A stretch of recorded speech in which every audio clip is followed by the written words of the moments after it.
Bagaimana perkembangan kasus dugaan korupsi di Kementerian Pertanian? Kapan Syahrul Yassin Limpo akan diperiksa KPK? Kita tanyakan langsung ke Kepala Bagian Pemberitaan KPK Ali Fikri yang sudah bergabung bersama kita di Sapa Indonesia malam hari ini. Selamat petang, Mbak Ali Fikri. Selamat petang Mbak Baik, Cindy. Mbak Ali, jadi kapan Syahrul Yassin Limpo akan dipanggil KPK? Ya, seharusnya kan kemarin ya Mhm. untuk hadir di Gedung Merah Putih KPK sebagai tersangka ya, tapi memang tidak bisa hadir. Dan kami mendengar tadi malam gitu ya, yang bersangkutan juga sudah sampai di Jakarta. Oke. Seharusnya kalau memang bersikap kooperatif, kami menunggu tadi bisa langsung hadir di Gedung Merah Putih KPK begitu ya, karena kan urusannya sudah selesai. Mhm. Terlebih di suratnya, yang bersangkutan kemarin juga tidak menyebutkan akan datang tanggal berapa begitu ya, Oke. walaupun betul ada kalimat penjadwalan ulang begitu. Tapi semestinya karena kemarin sudah ditentukan harinya untuk hadir di Gedung Merah Putih KPK, semestinya ketika selesai urusan ya hadirlah Mhm. begitu ya hari ini tadi di Gedung Merah Oke. Putih KPK. Tapi sampai sore hari ini ternyata yang bersangkutan juga belum muncul begitu di Gedung Merah Putih KPK. Jadi nanti akan dipanggil lagi atau bagaimana, Pak Ali? Nanti kami masih menunggu dari analisis tim penyidik KPK seperti apa begitu ya. Mhm. Karena tentu sebenarnya kami sih berharap ya, sebagaimana komitmen yang bersangkutan selalu mengatakan akan kooperatif mengikuti proses hukum begitu ya. Artinya kalau ada niat baik seharusnya begitu datang Jakarta hari ini mestinya tadi ke Gedung Merah Putih KPK untuk menjalani pemeriksaan gitu ya. Oke. Karena tim penyidik KPK tentu siap kapanpun untuk kemudian tersangka ini hadir gitu Baik. ya di Jadi Gedung Merah apakah Putih. akan menunggu atau menjemput bola dengan mengirimkan kembali surat pemeriksaan per tanggal berapa untuk Syahrul Yassin Limpo? Sejauh ini belum mendapatkan informasi selengkapnya nanti dari tim ya. Kami segera koordinasi tentunya karena ini kan baru sore hari jam kerja artinya sudah selesai sekalipun kami dalam proses penindakan kan memang tidak mengenal waktu jam kerja tetapi pada umumnya kan memang batasan waktu pemanggilan seorang untuk hadir di Gedung Merah Putih KPK itu ya pagi sampai sore begitu kan. Mhm. Sewajarnya begitu gitu. Namun memang sampai sore hari ini kami belum melakukan konfirmasi lebih lanjut pada teman-teman penyidik. Langkah apa yang seharusnya kemudian dilakukan dari analisis apakah kemudian dapat dinilai tersangka ini kooperatif atau tidak tentu ada di teman-teman penyidik begitu ya, Oke, karena itu kewenangannya baik. begitu. Hari ini ditunggu, tapi kalau besok Syahrul Yassin Limpo belum juga datang ke KPK, apa yang akan dilakukan? Ya tentu ada langkah-langkah yang bisa dilakukan oleh KPK ketika memanggil seorang sebagai tersangka. Artinya ketika penegak hukum seperti kami ini memanggil seseorang untuk hadir sebagai tersangka adalah sebuah niatan baik begitu, memberikan kesempatan kepada tersangka untuk bisa dikonfirmasi dan menyampaikan apa yang menjadi materi proses penyidikan Oke. begitu. Kami sudah memberikan ruang itu kepada tersangka sebenarnya kemarin sekalipun ada konfirmasi, ada kegiatan lain. Tetapi kan informasinya tadi malam pun sudah ada di Jakarta sehingga ya sekali lagi kalau memang ada niat kooperatif seharusnya sudah datang hari ini untuk Oke. memenuhi pemeriksaan. Akankah diambil upaya jemput paksa? Upaya jemput paksa itu sesuai dengan hukum acara pidana memang sangat memungkinkan ya. Jangankan tersangka, saksi pun bisa dilakukan begitu. Apalagi terhadap seorang tersangka. Tapi lagi-lagi ini kan kebutuhan nanti dalam proses penyidikan berdasarkan analisis dari tim. Artinya tim penyidik yang akan menentukan apakah kebutuhan untuk misalnya jemput paksa itu bisa dilakukankah atau tidak untuk proses penanganan agar lebih cepat begitu Hmm. ya. Kami juga tentu melihat bahwa proses penanganan perkara ini dibutuhkan cepat begitu ya. Setelah kemarin kami umumkan para tersangkanya, setelah melalui proses-proses yang panjang dari mulai penyelidikan di awal Januari 2023 dan kemudian penyidikan, penggeledahan, mengkonfirmasi terhadap beberapa orang saksi sekitar 15-an dan kemudian kami memanggil para tersangka ini juga sebagai saksi ya, 2 orang hadir kemarin, berikutnya kami panggil sebagai tersangka hanya 1 yang hadir. Oleh karena itu tentu kesempatan-kesempatan terhadap para tersangka ini untuk hadir itu sudah kami berikan ruangnya begitu ya. Baik. Namun sampai malam hari ini ternyata juga belum muncul di Gedung Merah Putih KPK. Baik, di pemanggilan nanti apakah akan langsung ditahan atau masih ada pemeriksaan-pemeriksaan lainnya? Secara teknis tentu dilakukan pemeriksaan oleh tim ya untuk mengkonfirmasi beberapa hal, tim penyidik tentunya. Berikutnya nanti tim akan menilai ya syarat subjektif maupun syarat objektif sesuai ketentuan. Apakah kemudian seseorang tersangka yang hadir dan dilakukan pemeriksaan itu dapat dilakukan penahanan atau tidak. Nanti itu teknis sebenarnya ya, kewenangan dari tim penyidik untuk kemudian menentukan, baru kemudian diusulkan pada struktural di penindakannya, apakah kemudian dilakukan penahanan atau tidak setelah dilakukan pemeriksaan. Tapi lagi-lagi yang terpenting adalah tersangkanya hadir dulu begitu. Yang penting kan itu. Dari kemarin kami tunggu sampai malam hari ini sebenarnya kan.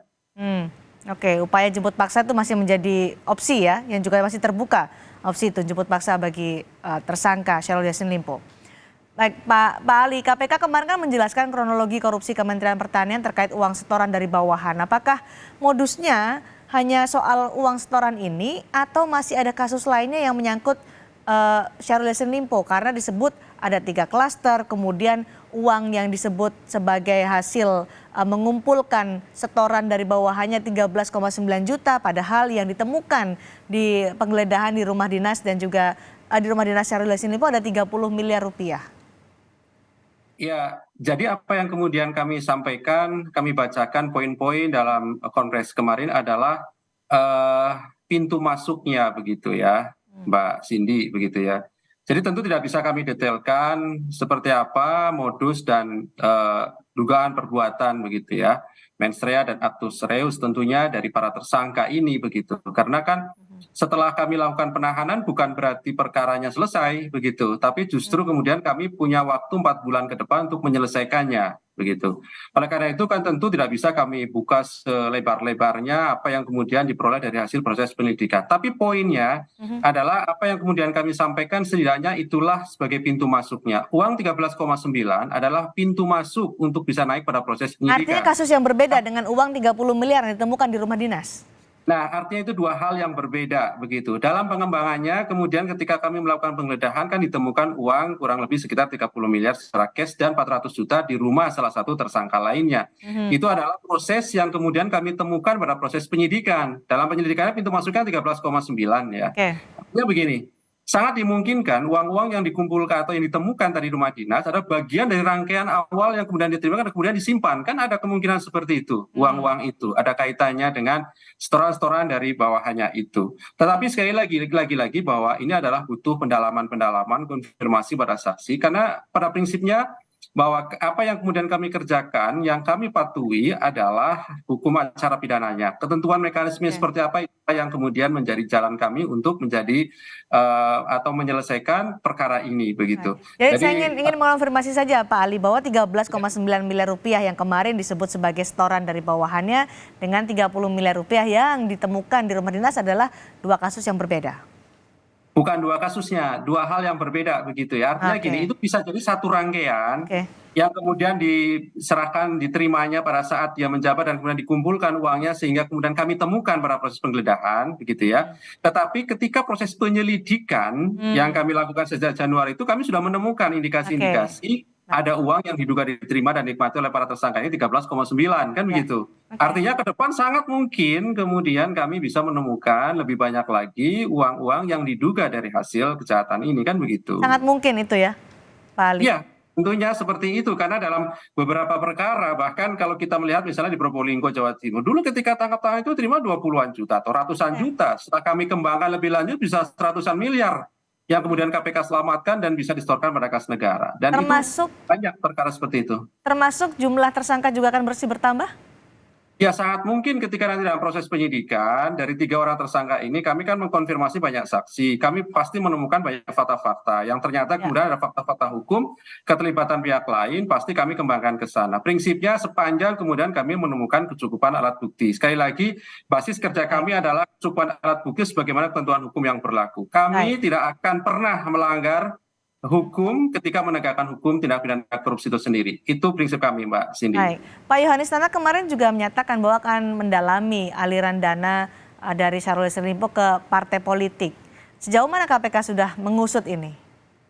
Ya tentu aliran dana ini bagian dari kan tadi ada klaster-klaster lain yang disebutkan Mbak Cindy tadi selain pemerasan dalam jabatan, gratifikasi dan TPPU kan begitu ya. Ketika kami mengusut perkara TPPU tentu kan follow the money. Kita kejar uang, aliran uangnya. Siapapun kepada siapapun, siapa menerima berapa dan seterusnya, bagian dari pendalaman-pendalaman dalam proses penyidikan ini. Termasuk kalau kemudian fakta-faktanya ada yang ke partai politik tertentu misalnya, ya pasti kemudian kami dalami juga ke sana. Prinsipnya siapapun begitu ya, yang diduga kemudian turut menikmati dari hasil kejahatan ini, ya pasti kemudian kami konfirmasi, kan begitu. Ini sudah disebut oleh pimpinan KPK kemarin, Yohanis Tanak, apakah sudah ada yang mengarah ke sana karena sampai disebut akan mendalami aliran dana ke partai politik? Iya, prinsipnya ke siapapun, ke partai politik, ke individu-individu, ke Baik. keluarga itu seterusnya pasti kami dalami ya, karena kemarin kan banyak pertanyaan-pertanyaan dari teman-teman media terkait dengan informasi-informasi yang beredar di luar. Tentu hal itu pasti kami dalami lebih lanjut dalam proses pengembangan perkara yang sedang kami lakukan ini. Setidaknya waktu 4 bulan yang diberikan oleh ketentuan hukum, itulah yang akan kami optimalkan untuk menyelesaikannya begitu. Baik, kasus mantan Menteri Pertanian Syahrul Yassin Limpo yang sekarang berproses di KPK, ini kan juga beririsan dengan kasus yang sedang diproses di Polda Metro Jaya yang melibatkan pimpinan KPK. Ada desakan pimpinan KPK ketika menangani kasus ini dinonaktifkanlah atau nonaktif supaya tidak ada konflik kepentingan. Bagaimana KPK menjawab terkait dengan hal itu? Yang pertama, bukan hanya di Polda saya kira, Dewan Pengawas KPK juga sudah menerima terkait dengan dugaan etiknya. Silakan saja semuanya berjalan, baik itu Dewan Pengawas KPK dan di Polda, begitu ya. Tetapi jangan lupakan bahwa ada perkara pokok yang sedang diselesaikan oleh KPK dan kami juga mengajak masyarakat untuk terus mengawal, termasuk teman-teman media terkait hal ini, begitu ya. Silahkan, karena tentu kan penegak hukum punya kewenangan, punya tugas pokok dan fungsinya sepanjang kemudian memang ada aturan-aturan, ada kewenangan-kewenangan yang dimilikinya sesuai dengan aturan hukum. Kita hargai dan hormati, begitu ya. Jadi akankah nonaktif atau tidak, Pak Ali? Ya, terkait dengan tadi itu, apakah kemudian harus aktif non-aktif? Pertanyaannya adalah apakah dalam proses penyidikan itu juga sudah ada ditetapkan tersangka sepanjang yang kami tahu? Itu adalah proses penyidikan umum, seperti halnya dugaan kebocoran di SDM juga sudah naik proses penyidikan kemarin itu kan. Artinya bahwa ini adalah proses penyidikan umum, berbeda dengan di KPK ketika penyidikan itu sudah pasti, sejauh ini sudah pasti ada tersangkanya. Ketika di penegak hukum lain, kejaksaan ataupun kepolisian itu ada kita sebut dengan penyidikan umum. Belum ada tersangkanya, tapi dalam perjalanan bisa menetapkan. Oleh karena itu tentu begini Mbak Cindy, kami di KPK kalau dalam konteks pimpinan tentu kan ada kolektif kolegial gitu ya. Sampai hari ini itu semua pimpinan kelima-limanya masih mempunyai kewenangan dalam menjalankan tugas dan pokok fungsinya. Justru kemudian tidak ikut dalam proses-proses pengambil keputusan dan lain-lain akan menjadi masalah hukum begitu. Kami tidak ingin terjebak di situ. Prinsipnya sepanjang kemudian aturan-aturannya ada diberikan undang-undang sebagai bagian dari amanat ketentuan undang-undang, pasti kemudian KPK jalankan. Kan di situ. Oke, masih menunggu proses di Polda Metro Jaya berarti ya, Pak Ali ya? Terkait nanti Iya, bagaimana proses siapa tersangka yang ditetapkan. berjalan, silahkan sesuai dengan koridor dan ketentuan sepanjang memang ada ketentuan hukum dan kewenangan yang menaunginya begitu ya, sesuai dengan tupoksinya begitu. Baik, perkembangan penyidikan di Polda Metro Jaya dan juga terutama di KPK juga masih akan tunggu bagaimana perkembangannya. Terima kasih Pak Ali Fikri, Kepala Bagian Pemberitaan KPK sudah bergabung dan berbagi informasi bersama kami di Sapa Indonesia malam hari ini.